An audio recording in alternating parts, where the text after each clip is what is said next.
কালকে যে বনবিটা বরফি বানিয়েছিলাম, আজকে সেটা কাটিং কীভাবে বনবিটা বরফি বানানোর যে ভিডিওটা তুলেছিলাম তোমাদের সামনে, আজকে কাটিং করার ব্যাপারটা আমি তুলে ধরবো। এই যে দেখো, এখন আমি এটা যে করছি, সিলভার প্রলেপ লাগাচ্ছি। এই যে সিলভার প্রলেপ লাগানো হবে। সিলভার প্রলেপ লাগানোর পরে এরপরে এটাকে কাটিং হবে। কাটিংটাও আমি দেখাবো কীভাবে হয়। সিলভার প্রলেপটা মারাচ্ছি, তা দেখে নাও আপনি। তারপরে তোমাদের কাটিং করতে দেখাবো। করে সিলভারটা সমান করবো। সিলভার সমান করতে গেলে কখনো হাত কী করলে হয়, একটা পেপার দিয়ে এইভাবে যে ঘষলে সমানটা ভালো হয়। এবার সিলভারটা সমান করছি, সিলভার সমান না করলে দেখতে ভালো লাগবে না। দেখাচ্ছি তোমাদেরকে কেমন লাগছে, দেখি কেমন লাগছে দেখুন। এরপরে কাটিং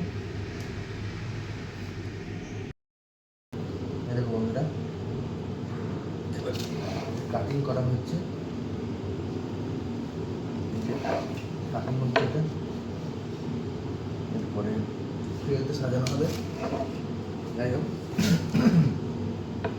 ভিডিওটি দেখে কেমন লাগলো অবশ্যই জানিয়ে। জানি ভিডিও সবাই দেখবে না, তাও আমি করি, কারণ ভিডিও করতে আমার ভালো লাগে, তাই করি। আর কী করবো, ভিডিও যে তোমার ভিডিও করতে ভালো লাগে, তাই এই যে আমি যে কাজগুলো করি, এই কাজের ভিডিও তোমার সামনে তুলে ধরি। তোমাদের ভালো লাগলো কি না লাগলো, আমি একটা জিনিস মনে করি, আর ভালো লাগলো আমি সেটা দেখি না। কারণ হচ্ছে আমার ভালো লাগে, যেহেতু নিয়ে করি। এটাই 2 মিনিট।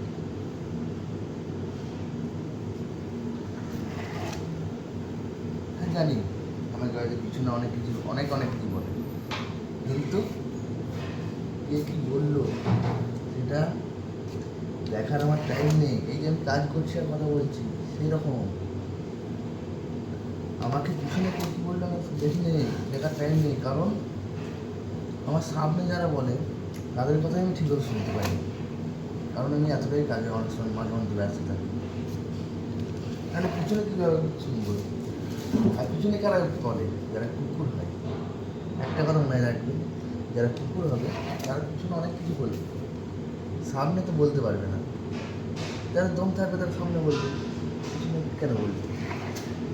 তাই সকলকে আমি বলবো, আমার মতো ইয়ে করো। পিছনে কে কী বললো দেখো না, নিজের লক্ষ্যে পৌঁছাতে গেলে অবশ্যই নিজের মনের মতো ইয়ে করো। তোমার মন যেটা বলবে সেটা বলবে সবসময়। ইয়েতে ছিল, এইটা হচ্ছে কাজ বলতে কেটে বনবিটা বলতে তোলা আছে। যাই হোক, ভিডিওটি কেমন লাগলো অবশ্যই জানিও। ভালো লাগলে লাইক করবেন, নিজের পাশে দেখুন। সবাই ভালো থেকে সুস্থ দেখুন, সবসময় হাসি খুশি থেকে নিজের পরিবারকে নিয়ে। রাধে রাধে, জয় শ্রীকৃষ্ণ।